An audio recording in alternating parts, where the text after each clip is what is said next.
मैं तो कहता हूँ सुधा, हमारी बेटी के लिए ये रिश्ता अपनी बेटी के लिए अच्छा ही रहेगा, ये वहाँ खुश रहेगी। अगर अच्छा लड़का है तो बात बढ़ाने में क्या बुराई है। मम्मी, आप तो हर रिश्ते के लिए यही बोलते हो। याद है पिछली बार भी आपने यही कहा था, लेकिन क्या हुआ? रिश्ता लगने के 2 दिन बाद ही पता चला कि लड़के वाले तो किराए के मकान में रहते हैं। उन्होंने तो झूठ कहा था कि उनका खुद का घर है। हाँ, कभी कभार हो जाता है। और बेटी तो फिक्र मत कर, इस बार मैं पहले ही उनके बारे में सारी छानबीन करके आया हूँ। बड़े ही भले लोग हैं, चटोरी गली में उनका घर है। क्या कहा पापा आपने? फिर से कहना। यही कि बहुत बड़ा घर है उनका। अरे नहीं, उससे पहले। यही कि बड़े ही भले लोग हैं सब। अरे नहीं, उसके बाद। यही कि चटोरी गली में उनका घर है। चटोरी गली? ये वही गली है ना जिसमें सुना है खाने के लिए बड़ी बढ़िया चटोरी चीजें मिलती है? हाँ, सुना तो मैंने भी यही है उस गली के बारे में। ये सुनकर तो किंजल खुश हो जाती है और झट से कहती है, फिर तो मेरी तरफ से आप हाँ ही समझो, मुझे ये रिश्ता मंजूर है। अरे बिना लड़के को देखे तूने हाँ कर दी, अभी तो तू कितने नखरे दिखा रही थी। अरे वो तो ये इसलिए झट से तैयार हो गई क्योंकि ये 1 नंबर की चटोरी है और इसे ससुराल चटोरी गली में मिल रहा है, और भला इसे क्या ही चाहिए। ओ, तो ये बात है। पापा, अब आप लड़के वालों को बुला लो, मैं तैयार हूँ। दरअसल किंजल को खाने पीने का बड़ा शौक था, और खासकर चटोरी और स्पाइसी चीजों का। इसलिए जैसे उसने चटोरी गली का नाम सुना तो वो झट से इसके लिए तैयार हो गई। और फिर संडे को लड़के वाले आते हैं और उन्हें भी किंजल पसंद आ जाती है, और सबकी रजामंदी से उनकी शादी हो जाती है। शादी के बाद उसकी जेठानी उसकी आरती उतारती है, जिसके बाद वो अपने कमरे में चली जाती है। लेकिन आधी रात होते ही किंजल को जोरों की भूख लगने लगती है। ओए होए होए होए होए, ये पेट इतना गड़बड़ा क्यों रहा है? लगता है पेट में चूहे कूद रहे हैं। कुछ चटपटा खाने की क्रेविंग हो रही है। क्या करूं? हाँ, याद आया, मायके से आते वक्त अपने बैग में कुछ चिप्स रखे थे, वही खा लेती हूँ। किंजल दबे पांव उठती है और बैग से चिप्स, कुरकुरे और बिस्किट निकाल कर खाने लगती है। तभी नवनीत की आंख खुल जाती है। किंजल, ये आधी रात को क्या कर रही हो? नवनीत, अब लेकिन वो क्या है ना, मुझे जोरों की भूख लगी है इसलिए ये खाने बैठ गई। ओ, समझ गया, शादी की तैयारियों में तुमने ठीक से खाया नहीं होगा। कोई बात नहीं, आराम से खा लो। वो सब खाने के बाद किंजल मजे से डकार लेकर सो जाती है। फिर अगले दिन उसकी पहली रसोई होती है, जहाँ वो सबके लिए मलाई कोफ्ता, दम आलू, खीर और पूरी बनाती है। जब उसके ससुराल वाले खाने बैठते हैं तो उसकी सास पहला निवाला खाते ही झट से कहती है, ओहो बहू, ये क्या है, इतना सारा नमक मिर्च, हमें मारने का इरादा है क्या? बड़ी बहू, तूने अपनी देवरानी को बताया नहीं हमारे यहाँ फीका मतलब बेहद ही कम नमक मिर्च वाला खाना बनता है? नहीं मम्मी जी, मैंने तो रसोई शुरू करने से पहले ही उसे सब कुछ बता दिया था। हाँ मम्मी जी, इसमें जेठानी जी की कोई गलती नहीं है, इन्होंने बताया था मुझे, लेकिन लगता है मुझसे ही ज्यादा नमक मिर्च डल गया होगा खाने में। अच्छा, कोई बात नहीं, आज बहू का पहला दिन है तो जाने दो सुषमा, आगे से वो ध्यान रखेगी। अब वो सब जैसे तैसे दही डालकर वही खाना खाते हैं। अब खाने की जिम्मेदारी बड़ी बहू के हाथों में ही रहती है, लेकिन उसका बनाया हुआ कम मिर्च का खाना किंजल को पसंद नहीं आता। पता नहीं कैसे ये लोग इतना फीका खाना खा लेते हैं, मेरे तो गले से ही नहीं उतर रहा। मुझसे तो नहीं खाया जाएगा ये खाना। ये कहाँ फंस गई मैं? सोचा था चटोरी गली में ससुराल होगा तो मजे से तीनों टाइम कुछ न कुछ चटोरी चीजें खाती रहूंगी, लेकिन यहाँ तो जैसे खाने पर ही पाबंदी लग गई है।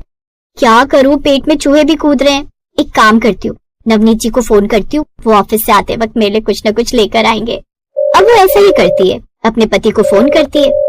नवनीत जी, उस दिन जब हम शादी करके आए थे तो मैंने देखा था गली में तरह तरह की चाट पकौड़ी की दुकानें हैं, आप मेरे लिए आते आते वहाँ से कुछ ले आइए ना। लेकिन हमारे घर में बाहर का खाना अलाउड नहीं है किंजल।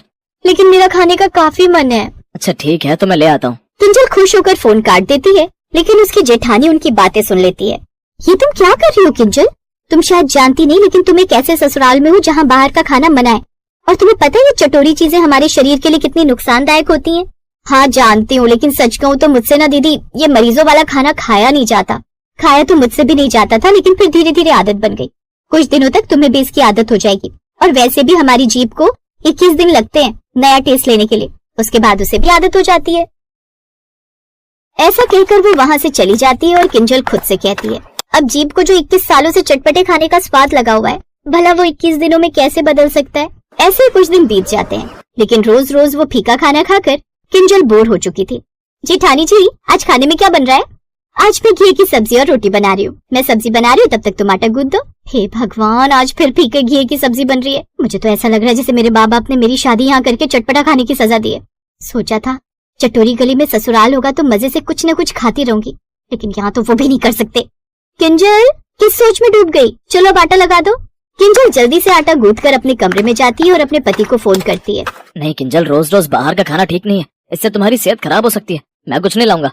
नवनीत गुस्से में फोन काट देता है। तभी किंजल को चटोरी गली में लगे चाट और तरह तरह के खाने के ठेलों से खुशबू आने लगती है। ओए होए होए होए होए, क्या खुशबू है, अब तो कंट्रोल ही नहीं होता, कुछ न कुछ बहाना बनाकर बाहर जाना पड़ेगा। किंजल हॉल में बैठी सास से जाकर कहती है, मम्मी जी वो मुझे कुछ सामान लेने जाना है। क्या सामान बहू, मुझे बता दे, मैं ले आती हूँ। नहीं नहीं, अब वो लेडीज सामान है, मैं ही ले आती हूँ। ओह अच्छा अच्छा, लेकिन जल्दी आ जाना, अब नई बहू बाहर ज्यादा देर घूमे तो मोहल्ले की औरतें बातें बनाती हैं। फिर किंजल बाहर चली जाती है, जहाँ उस चटोरी गली से कभी जलेबी की महक, तो कहीं आलू टिक्की चाट, तो कहीं भेलपूरी, चाउमीन और चिली पटेटो की खुशबू आ रही थी। वाह, जन्नत है तो यही है। वो जल्दी से गोलगप्पे वाले के पास जाती है और गोलगप्पे खाती है, लेकिन उसे एक पड़ोसन देख लेती है और वो शाम को उसकी सास को सब बता देती है। देख छोटी बहू, हमारे यहाँ ये बाहर का खाना कोई नहीं खाता, समझी, इसलिए आगे से ध्यान रखना, नहीं तो ठीक नहीं होगा। अपनी सास की बात सुनकर किंजल को बड़ा बुरा लगता है और वो अपने कमरे में जाकर रोने लगती है और अगले 2 दिन तक वो उदास रहती है। ये देख स्वाति को अच्छा नहीं लगता और वो उसके कमरे में जाती है। किंजल कब तक उदास बैठी रहेगी, यहाँ किसी को कोई फर्क नहीं पड़ता, यहाँ सबको बस अपने हिसाब का फीका खाने की आदत है और यही उम्मीद वो इस घर की बहुओं से भी करते हैं। खैर मैं छत पर जा रही हूँ कपड़े उठाने, तुम भी चलो मेरे साथ। वो किंजल को छत पर ले जाती है।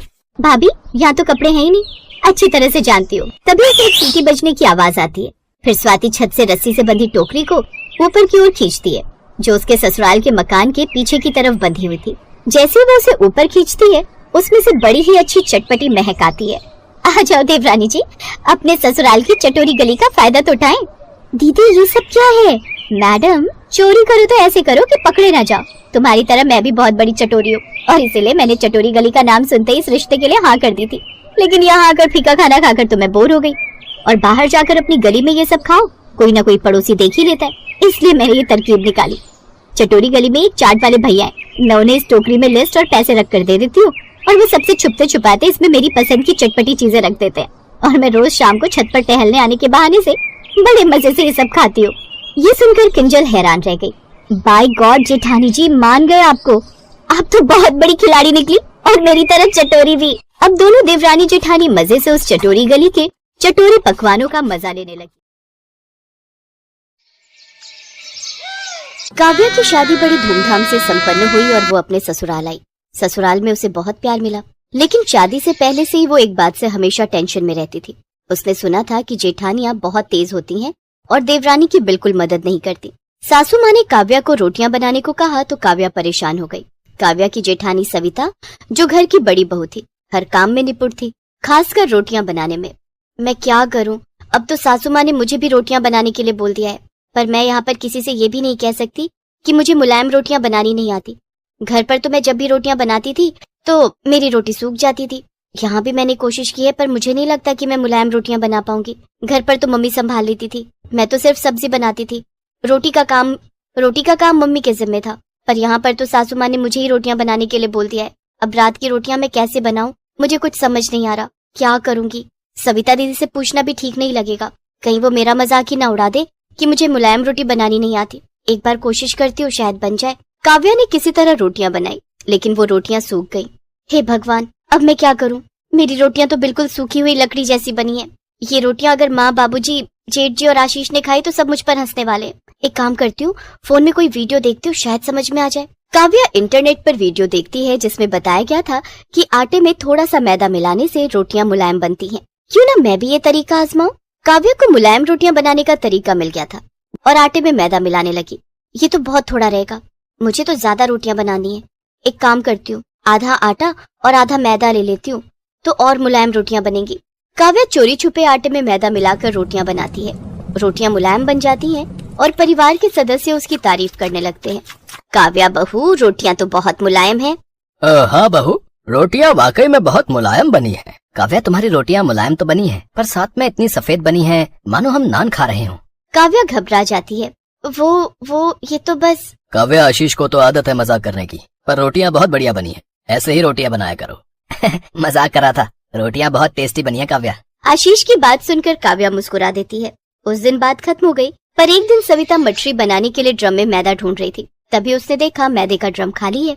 मैंने तो कुछ दिन पहले ही मैदा मंगवाया था, पर मैदे का ड्रम खाली क्यों है? मैंने तो मैदे का कुछ भी नहीं बनाया, हो सकता है खत्म हो गया हो। एक काम करती हूँ, मैदे के साथ आटा भी देख लेती हूँ, दोनों चीज एक साथ राशन से मंगवा लूंगी। ये आटा कुछ अलग क्यों लग रहा है? ऐसा लग रहा है आटे में मैदा मिला हुआ है। कहीं काव्या आटे में मैदा तो नहीं मिलाती? तभी उस दिन देवर जी बोल रहे थे कि रोटियां सफेद हैं। हो ना हो जरूर ऐसा ही है। मुझे काव्या से पूछना होगा। मैदे की रोटियां तो हम सबके लिए बहुत नुकसानदायक है। तभी काव्या आ जाती है।